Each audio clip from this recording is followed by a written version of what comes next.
Hello मेरे दोस्तों। आज एक बहुत अच्छी बात है और अच्छी बात ये है कि हमारे बीच एक बच्चा बैठा है और जिसका अभी सिलेक्शन हुआ है सीजीएल मींस 2021 में। नमन गुप्ता इनका नाम है, रैंक इनका 224 है और इस बच्चे की अपनी एक सक्सेस स्टोरी है। स्ट्रगल जो इसने किया वो सब कुछ बताएंगे, लेकिन सबसे पहले एक प्यारा सवाल पूछेंगे, भाई सिलेक्शन होने के बाद रिश्ते कितने आ गए हैं? सर अभी तक मतलब 3-4 दिन में सर 11 रिश्ते आ चुके हैं। 3-4 दिन में 11 रिश्तों के साथ भाई साहब सीख लो बेटे, इससे अच्छी कोई मोटिवेशन नहीं मिलेगी तुम्हें जीवन में। मोटिवेशन के नाम पे जो तुम डरते हो ना, क्या करूं क्या नहीं करूं, देख लो भाई साहब 3 दिन में 11 रिश्ते। तो कोई कोई रिश्ता पसंद आया? सर जैसे कि हम लोग बायो बैकग्राउंड से हैं तो पहले ड्रीम था नीट करते हैं मेडिकल लाइन में जाते हैं, मगर कभी सोचे नहीं थे अगर नीट नहीं करेंगे तो डॉक्टर का रिश्ता आएगा। एक इनमें से रिश्ता ऐसा है जो लड़की एम्स में है, अरे एम्स में वाह, डॉक्टर है। कर लो फिर शादी, अब क्या नहीं रहेगा। सर अभी एज नहीं है सर उतनी। अब और क्या करना रहेगा, नौकरी लग गई है भाई। सर नौकरी लग गई तो आगे प्रिपरेशन अभी करना है सर। चलो थोड़ा सा ना इस चीज को हम डेप्थ में लेके चलते हैं। तो कैसे पढ़ा, क्या क्या पढ़ा, ये सारे बच्चे जानना चाहेंगे, क्या स्ट्रेटेजी रही? सर 2019 में जब कोविड लगा तो उस समय मेरी ग्रेजुएशन कंप्लीट हुई थी। तो कोविड में मेरी थोड़ी कंडीशन क्रिटिकल हो गई थी, जिसके वजह से टाइम भी वेस्ट हो रहा था और समझ में नहीं आ रहा था क्या करें। तो राकेश यादव सर के फ्री लेक्चर्स पड़े हुए थे यूट्यूब पे परसेंटेज और कंपाउंड इंटरेस्ट के, तो हमने उससे शुरुआत किया और धीरे धीरे करके कुछ बुक्स मंगाए और हमने सर 8 से 9 महीने सिर्फ मैथ्स में दिया है। उसके साइड में कोई प्रिपरेशन नहीं किया, ना जीएस ना इंग्लिश ना रीजनिंग, सिर्फ मैथ में पहले बेस क्लियर किया। क्योंकि हमें पता था जो पैटर्न एसएससी का था उसके अकॉर्डिंग मैथ्स का बहुत बड़ा रोल रहता है। तो और मेरा एक और अप्रोच रहा है सर, कभी भी हम मैथ्स लगाते थे तो कोई क्वेश्चन है तो उसको अगर एक मेथड से हो गया है तो उसके और 2-3 अप्रोच क्या है उसको खुद मैथ्स में तो हाँ, मैं भी हमेशा यही एक्सप्लोर करने सोचता हूँ की ना कि कोशिश। जब भी कोई क्वेश्चन होता है तो एक क्वेश्चन का एक पैट रास्ता नहीं होना चाहिए आपके पास कि यही इसका एक तरीका है, ये इसकी ट्रिक है, ये एक शॉर्टकट है। आपको उसके अलावा भी कई सारे अप्रोच, कई सारे तरीके बनाकर चलने चाहिए। एटलीस्ट यू शुड नो कि कितने सारे ऐसे तरीके से क्वेश्चन को किया जा सकता है। हो सकता है पेपर में कुछ याद आए और ना। इसी थिंकिंग की वजह से सर मेरा रीजनिंग भी साथ साथ हमें पता भी नहीं चला उस समय, और मेरी रीजनिंग एबिलिटी भी अच्छी हो गई। और अगर कुछ एग्ज़ाम जैसे ऐसे भी रहे जहाँ पे टाइम बच जाता था, तो अगर कोई मैथ का क्वेश्चन ऐसा हमने मार्क किया है और उसका ट्रिक नहीं याद आ रहा है तो हम बेसिक कंसेप्ट से चले जाते थे उस पर। तो 2-3 अप्रोच रखने का ये फ़ायदा रहा। फिर लॉकडाउन ख़त्म हुआ, फिर गगन प्रताप सर उस समय यंग थे तो उनका लेक्चर आज भी लिया। वो यंग ही है। नहीं सर, उस समय एकदम लड़के हम लोग की तरह थे। अच्छा। तो उनका लेक्चर लिया और उनके लेक्चर को पूरा एक बार कंप्लीट किया। उनकी शीट सर हमें लगता है सफिशिएंट है, मोर देन इनफ है। और मैथ्स सर ऐसे हो गया, और मैथ्स में सर हमने कोई नोट्स नहीं बनाया अभी तक। अच्छा, कुछ भी नहीं कुछ नहीं नोट्स? सर, कोई भी एग्जाम अभी भी आप कहोगे देने को तो अगर 100 क्वेश्चन है तो 98-99 करने की हिम्मत है बिना रिवीजन के। बहुत बढ़िया भाई, बहुत बढ़िया। फिर सर हमने इंग्लिश उठाया। इंग्लिश आप ही का लेक्चर सबसे पहला लेक्चर लिया था, और चूंकि हम लोग आईसीएससी बोर्ड से थे तो इंग्लिश में प्रॉब्लम नहीं हुई उतनी, मगर सबसे बड़ा प्रॉब्लम ये होता था कि हम लोग को रूल्स नहीं पता रहते थे, एरर तो पता हो जाता था। तो फिर जब आपसे पढ़ना शुरू किया तो पता चला वर्ड प्रोफाइल नाम की भी कोई चीज़ होती है। अरे वाह जी। और क्लोज टेस्ट में मैक्सिमम क्वेश्चन आज ऐसे आते हैं जिसमें अगर आपको वर्ड प्रोफाइल पता है तो ऑप्शन में चारों वर्ड प्रोफाइल अलग रहेगा, सच बात। और आप ब्लैंक को देख के उसकी पोजीशनिंग देख के आप वर्ड प्रोफाइल से ऑप्शन एलिमिनेट करके आंसर ला सकते हो। ये तो बात ठीक है। और इंग्लिश ही सर एक ऐसा एकमात्र सब्जेक्ट था जिसमें हमें नोट्स बनाना पड़ा। आपका एक एक एग्जाम्पल आज भी हमें याद है। डायरेक्ट इनडायरेक्ट स्पीच का मेरे पास 115 अलग तरह के एग्जाम्पल थे आपके, सारे एग्जाम्पल नोट किए। एक्टिव पैसिव वॉइस के 110 एग्जाम्पल, और सब डिफरेंट टाइप के। तो अब आप एक काम जरूर करना इन बच्चों के लिए। जैसा अभी थोड़ी देर पहले राकेश यादव सर भी मिले थे, तभी उन्होंने भी कहा था, हम आपके साथ यूट्यूब पर भी लाइव रहे हैं, तो उन्होंने भी एक बात कही थी कि आपने जो अपनी सच्ची मेहनत से नोट्स बनाए हैं, ठीक है ना, Yes, sir. आप उन सभी के सभी जो नोट्स को एक बार जो है, बेटा एक बार फोन देखना किसका, आप उन सभी के सभी नोट्स को ना अच्छे तरीके से एक बार कंपाइल करके उनकी एक पीडीएफ बनाना। हम जो भी बच्चे देख रहे हैं वो मेरे टेलीग्राम चैनल पर, राकेश यादव सर के टेलीग्राम चैनल पर, सभी की सभी ऑथेंटिक, हमारे जो करियर विल के भी टेलीग्राम चैनल्स हैं, सभी ऑथेंटिक प्लेटफॉर्म्स पर हम उन्हें डालेंगे। क्यों? मेरा ये मानना है कि टीचर बच्चों को मोटिवेट तो करता है लेकिन उस हद तक मोटिवेट नहीं करता जिस हद तक एक सिलेक्टेड कैंडिडेट दूसरे सिलेक्टेड स्टूडेंट को मोटिवेट करता है। आप जैसे बच्चे जब मेहनत करते हैं तो उनको मेहनत करते मतलब पूरी जी जान लड़ानी होती है यार, और बीच में जो फ्लक्चुएशंस आती हैं वो टीचर नहीं समझ सकता, वो डेफिनेटली एक स्टूडेंट ही समझ सकता है कि मैं किस मनोस्थिति से बीत रहा हूँ। खैर तो इंग्लिश में सारे आपने नोट्स बनाए, रिवीजन का क्या स्टाइल रहा आपका? सर रिवीजन जैसे कि हम डेट डिसाइड करते थे कि जैसे कुछ इंपॉर्टेंट टॉपिक है इंग्लिश के, एक्टिव पैसिव डायरेक्ट इनडायरेक्ट, जिसमें क्वेश्चन आना ही आना है, और एरर के लिए कुछ बुक्स ले ली और उनमें से एरर की प्रैक्टिस, और आपका सबसे इंपॉर्टेंट रहा प्रैक्टिस सेशन। सर वो बहुत फ्रूटफुल है। अगर एक स्टूडेंट उसको हर एवरी मतलब एक अपने रूटीन में फॉलो कर रहा है तो इंग्लिश में ज़्यादा एफर्ट लगाना ही नहीं है। लोग हिंदू उठा लेते हैं, ठीक है, ऐसा नहीं, हिंदू नहीं पढ़ना चाहिए, आप एडिटोरियल पढ़ लो, मगर फालतू की रीडिंग उतनी टाइम भी नहीं रहता है, क्योंकि ये सच सीजीएल बात का है। सिलेबस बहुत वास्ट है। कई बार कई बार ऐसा होता है कि देखो न्यूज़पेपर पढ़ना एक अच्छी आदत है, लेकिन एक स्टूडेंट के लिए अगर टाइम कंप्रेस्ड वे में यूज करना है कि Yes. भाई कॉम्प्रिहेंशन आता है, सीधे कॉम्प्रिहेंशन के क्वेश्चन को उठाओ, बिल्कुल आप प्रीवियस ईयर बुक उठाओ, आप प्रीवियस ईयर बुक के ही क्वेश्चंस लगा लो तो आपको सीधा क्वेश्चन रेडीमेड मिलता है। दो चीज़ें होती है न्यूज़पेपर में, एक होता है कि करंट अफेयर आप तैयार करना चाहते हैं, एक अलग चीज़ है। एक अगर आप चाहते हैं कि मैं उससे अपनी रीडिंग स्किल्स डेवलप करूं तो वो एक अलग चीज़ होती है। रीडिंग स्किल्स के लिए बड़ा ही फील कि आप कोई भी बुक भी पढ़ सकते हैं, आप हाँ, जिसमें एनसीईआरटी भी इंटरेस्ट हो, पढ़ सकते हैं, नॉवेल जिसमें हुए। इंटरेस्ट होगा, नॉवल पढ़ सकते हैं आप। उसके अलावा अगर देखें तो डायरेक्ट क्वेश्चंस भी लगा सकते हैं, क्योंकि पेपर सोल्व करना बहुत बड़ी बात नहीं होती नमन। पेपर को विद इन टाइम फ्रेम आपको सोल्व करना, ये चैलेंजिंग हो जाता है। पर उससे भी सर ज़्यादा इम्पोर्टेंट है कि जो भी पेपर सेट किया उसकी मेंटालिटी क्या है, क्योंकि कई क्वेश्चंस ऐसे होते हैं जिसमें एग्जामिनर चाह रहा आप सॉल्व करो, मगर जैसे मेरे मेंस में 3 क्वेश्चन सर लाइन से ऐसे आए थे मैथ्स के, जिसमें 11 के मल्टीपल चेक करने थे। तो वहाँ पे आज एक्चुअली बारिश हुई है तो ठंड हो रही है। तो इसीलिए सर वो 11 के मल्टीपल पे ही सॉल्यूशन होते हैं, तो एग्जामिनर अलग लेवल पे खेल रहा हम लोग के साथ, और वही जो बच्चा पकड़ लेता है सिलेक्शन पा जाता है। और ये सारी की सारी चीजें प्रैक्टिस से ही आती हैं। बिल्कुल कि सर। आप कितनी प्रैक्टिस कर लेते हैं, फिर आप क्वेश्चन की एक साइकोलॉजी समझ लेते हैं, एग्जामिनर आपको कहाँ फंसाना चाहता है। चलो ये भी अच्छी बात होगी। अब इसके अलावा बचता आपका करंट अफेयर्स के लिए आपने क्या किया था? सर मेरे जीएस में सर मेरा बहुत ख़राब स्थिति था, मेरे नेगेटिव में नंबर आए ओ सर, -5 -4। तो पहला सर हमने प्री 2020 में जब दिया, 2020 वाला, तो उसमें मेरे बहुत कम नंबर थे, 1-2 नंबर थे शायद। तो ये हुआ कि प्री तो क्वालिफाई हो गया मैथ्स और इंग्लिश के दम पे। मेंस में सर मेंस एग्ज़ाम दिया, मेंस में भी ठीक रहा, बट डिस्क्रिप्टिव का पेपर जिस दिन था, मेरी सर एक गंदी आदत है कि हम किसी भी जगह पे एकदम टाइम पे जाने की कोशिश करते हैं, और डिस्क्रिप्टिव दिल्ली में था, 10 बजे एग्ज़ाम था, और हम सोचे सुबह ऐसी ट्रेन वो बोर्ड की कि 6 बजे पहुंचा देगा, और वो ट्रेन लेट हो गई, वो 10 बजे पहुंची, और मेरा वो डिस्क्रिप्टिव छूट गया सर। सर वो कंडीशन मेरे लाइफ का हम सर भूल नहीं सकते, और मेरे लाइफ में वो ऐसा दिन था सर, मुझे एक बहुत गंदा ख्याल आया, मैं मेट्रो के सामने खड़ा था, और मुझे सर वो वर्ड बोलनी नहीं चाहिए, मेरा मन किया कि मेट्रो के सामने नहीं, जिंदगी में कभी भी ऐसा हो बच्चों, जिंदगी में कभी भी कुछ भी बुरी से बुरी स्थिति हो जाए, मतलब आपको ये लगे कि ये मेरी जिंदगी की एक आखिरी अपॉर्चुनिटी थी जो मुझसे खो गई है, हार तब भी नहीं माननी है। भगवान ने आपके लिए बहुत कुछ सोच समझ के प्लान किया हुआ है, बहुत कुछ सोचा हुआ है भगवान ने। आप कई सारी अपॉर्चुनिटीज को अपने लिए अच्छा मानते हैं, लेकिन भगवान आपके सामने उस सिचुएशन को, उस अपॉर्चुनिटी को जानबूझ के छुड़वाता है। क्यों? क्योंकि उससे बेहतर अपॉर्चुनिटी आपके साथ जुड़ती है। तो जिंदगी में कभी भी नमन ऐसी चीज नहीं सर, और आज गर्व होता है सर कि हमने कोई ऐसा डिसीजन उस समय नहीं लिया, वापस आए, ये था कि ठीक है अब अगला प्री देना है तो जीएस को मजबूत करना पड़ेगा।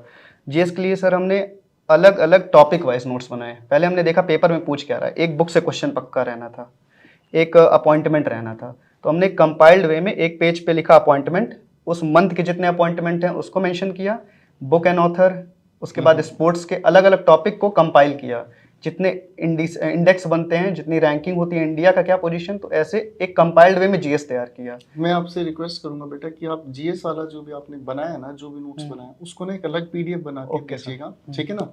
और पीडीएफ के साथ इस बच्चे की खुद की एक वीडियो भी हमारे चैनल्स पर हम डलवाएंगे, ताकि कोई बच्चा ये ना सोचे कि बात अर्जी फर्जी चल रही है ना। नमन क्या बोलूँ, आजकल यूट्यूब ने ना बहुत बुरा हाल कर रखा है, बहुत ही ज़्यादा बुरा हाल कर रखा है। एक तो कुछ भी चल रहा है कि एक एक्सपीरियंस क्या पेपर पूछता है, वो कहते हैं ना हिस्ट्री रिपीट्स इटसेल्फ। बोलने वाला इंसान जिसने भी ये चीज़ बोली होगी कि इतिहास अपने आप को दोहराता है, पर मैं ये जरूर जानता हूँ जिसने भी ये चीज़ बोली है ना वो मतलब एक बहुत अच्छा टीचर ही होगा, उसने ये चीज़ें बहुत अच्छे से पढ़ी होगी कि ये एक दौर था, यही दौर घूम के फिर से आ रहा है। तो आजकल बहुत बुरा हाल है और आजकल मोटिवेशन के नाम पर भी मिसगाइडेंस है बहुत सर सारी। मोटिवेशन हमें तो ये नहीं समझ में आता बच्चे क्यों दूसरे मोटिवेशनल स्पीकर को देखते हैं। हम्म, सर मैं हमेशा इसके खिलाफ रहा हूँ। जैसे मैं नाम नहीं लेना चाहूँगा, अलग अलग लोगों के मोटिवेशनल वीडियो देख रहे हैं सर, ये सिर्फ टेम्पररी है। जब तक आप सेल्फ मोटिवेटेड नहीं रहोगे कोई फायदा नहीं है इसका। 4 दिन रहेगा, 5वें दिन से कोई इस स्थिति पे आपको ला के रोक देगा कि आप फिर वहां से उठ नहीं पाओगे।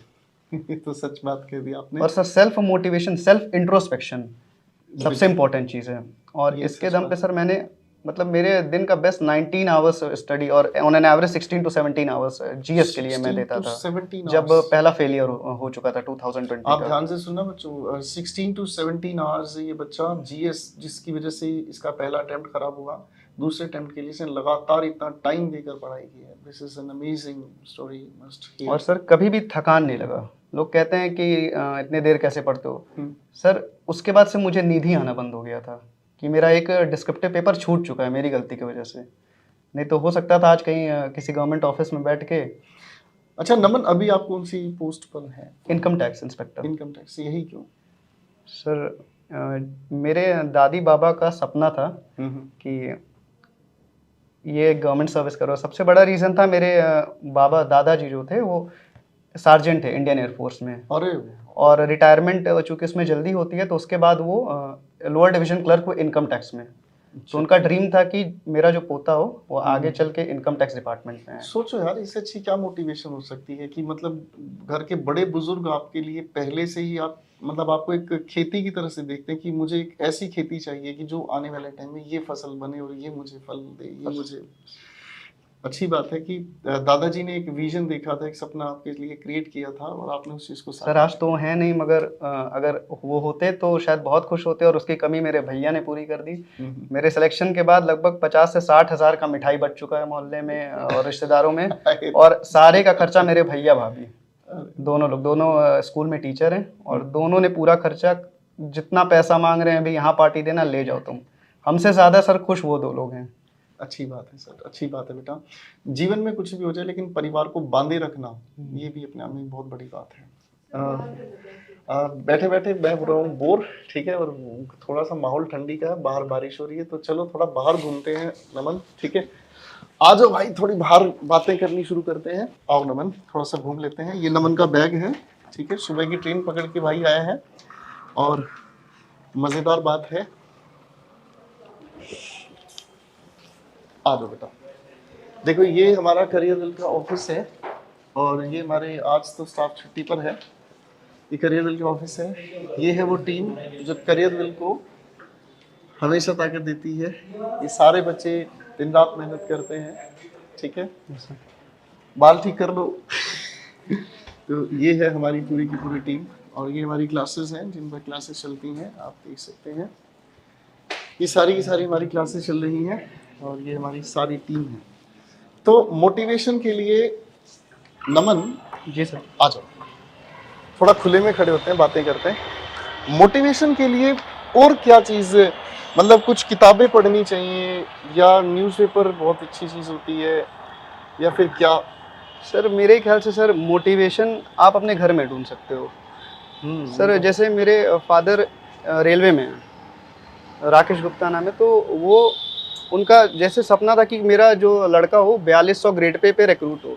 उन्होंने अपनी ज्वाइनिंग जो की थी 700 सैलरी पे की थी, और आज प्रमोट होते होते ऑफिस सुपरिटेंडेंट हुए सर। अगले महीने, अगले साल उनका रिटायरमेंट है, तो 4200 पे रिटायर होंगे। और जब रिजल्ट निकला तो उन्होंने यही कहा कि हमने कभी सोचा भी नहीं था कि मेरा लड़का 4600 ग्रेड पे शुरुआत करेगा अपनी लाइफ की। Very nice. और उनका सर सपना था कि न्यूजीलैंड और एवरेस्ट कैंप पे जाने का। तो और हम लोग सर मिडिल क्लास, तो और कोई तरीका ही नहीं था।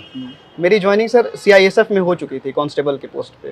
कांस्टेबल पोस्ट सफिशिएंट नहीं था, क्योंकि मेरे नानी नाना का भी सपना था कि घर में एक 4 व्हीलर आके खड़ा हो। Very nice. तो ये सब अपने घर में ही मोटिवेशन देखते हुए कि पापा भी परेशान है, रिश्तेदारों ने तो सर कुछ रिश्तेदार तो ऐसे रिश्तेदार थे, तो रिश्तेदार भगवान ने बनाए इसलिए ताकि वो खून पी सके नहीं सर, आपका। मेरे एक्सेप्शनल हैं। अच्छा अच्छा। मेरे एक्सेप्शनल है, मतलब कि इस समय हमें तो डर लग रहा है, कुछ लोग हैं जिनको हार्ट अटैक ही ना आ गया हो। इतनी बुरी स्थिति है। बहुत सर, इसमें भी कमी कुछ लोग निकाल रहे हैं, कह क्या रहे हैं कि अभी तो इंस्पेक्टर बना है, इंस्पेक्टर और ऑफिसर में डिफरेंस होता है। नहीं, उनको पता नहीं है इस बारे में, उनको पता नहीं इस बारे में। बेसिकली ना, जो ये कई लोग ना किसी भी पोस्ट की इम्पोर्टेंस नहीं समझ पाते हैं। उन्हें उस पोस्ट की इम्पोर्टेंस तब पता चलती है जब उनका कोई काम फंसता है, फिर वो आपके पास आएंगे और आपको कहेंगे अरे नमन बेटा ये प्रॉब्लम हो गई है। उन्हें वो चीज़ तब पता चलती है। एक छोटी सी बात है, मैं आपको थोड़ी फिलोसॉफिकल बोलूँगा। इंसान को किसी भी चीज़ की कदर तब होती है जब वो उसके पास नहीं होती। बिल्कुल सही, समझ रहे हैं? जी सर। जब उन रिश्तेदारों का जिनका कलेजा फूक रहा है ना जब उन रिश्तेदारों को ये महसूस होगा ना, अरे यार हमारे पास ही हमारा ये लड़का है और हम इस काम के लिए दूसरों के पैर पकड़ रहे हैं, तब उन्हें आपकी वर्थ पता चलेगी। और मैं तो चाहता हूँ कि कभी जीवन में किसी के ऐसा वक्त आए भी ना कि हम अपनी वर्थ जबरदस्ती प्रूव करें। आप हमेशा अच्छा ही रहना। बिल्कुल सर। ठीक है ना, आप उनके लिए हमेशा अच्छा ही रहना। आज थोड़ा घूमते हैं टहलते हैं। तो आपने जो अपने नोट्स बनाए, जी सर। तो बच्चे बहुत सारे ना एक सवाल पूछते हैं सर कि सर नोट्स हम बनाते हैं तो सारी चीज़ें, क्योंकि अक्सर मैंने आपको कभी भी क्लास के नोट्स हैंड रिटन नहीं दिए, तो बच्चे मुझसे ये कहते हैं कि सर हैंड रिटन नोट्स भी दे दो, क्लास की पीएनजी भी दे दो, ये भी दे दो। तो आपका इसमें क्या मानना है? सर अगर सब बना बनाया मिल जाएगा तो फायदा ही क्या, जब तक आप उसी चीज़ को खुद से नहीं लिखोगे तब तक वो मेमोराइज ही कैसे होगी। ये बात तो और नोट्स से जहाँ तक बात है सर, मेरा ये कहना है सर कि जितना हो सके बहुत प्रिसाइज नोट होना चाहिए, क्योंकि प्री हो चाहे मेंस हो, रिवीजन में उतना टाइम नहीं रहता, और रिवीजन एक ऐसा चीज़ है जो बहुत बोरिंग चीज़ होता है। तो अगर प्री और मेंस आप देख रहे हो तो आपका जो नोट्स है बहुत प्रिसाइज होना चाहिए। आप मैक्सिमम चीज़ को प्रैक्टिस करके उसको फीड कर लो कि उसको बार बार देखने की ज़रूरत ना पड़े। जैसे मैथ्स हुआ, रीजनिंग में कुछ टॉपिक है, कैलेंडर क्लॉक हुए, सिलोगिज्म के कुछ कॉन्सेप्ट्स हुए, नहीं तो रीजनिंग कुछ है ही नहीं। तो ऐसे, और जब जितना बड़ा नोट्स रहेगा, बेसिकली नोट्स का मतलब जो मुझे महसूस होता है, नोट्स का मतलब होता ही ये है कि आपको जो चीज़ याद नहीं रह पाती, हाँ, या जो चीज़ आपको पता नहीं थी, आप उस चीज़ को हमेशा याद रखने के लिए लिख लो। मेरे ख्याल से नोट्स का मतलब यही होता है। हाँ सर। नोट्स का मतलब ये नहीं कि पूरी कहानी आप लिखो, पूरी इतनी सारी चीजें लिख लो, बाद में खुद ही ढूंढते रहो इसमें पढ़ना क्या है ना? तो वो तो कोई सेंसिबल बात है नहीं। अब नोट्स के नाम पर अगर मैं माही राष्ट्रपति का नाम लिखूं तो वो नोट्स थोड़ी है, वो तो फिर सुपरफ्लुअस चीज है, जिस चीज की मुझे जरूरत ही नहीं लिखने की, वो बात बन जाती है। सर स्टूडेंट्स के लिए ये हार नहीं मानना है। 3 चीज़ रखिएगा, पेशेंस, परसिस्टेंस, कंसिस्टेंसी। और जिस भी चीज़ की तैयारी आप लोग कर रहे हैं, पैशनेट रहिएगा उसके लिए।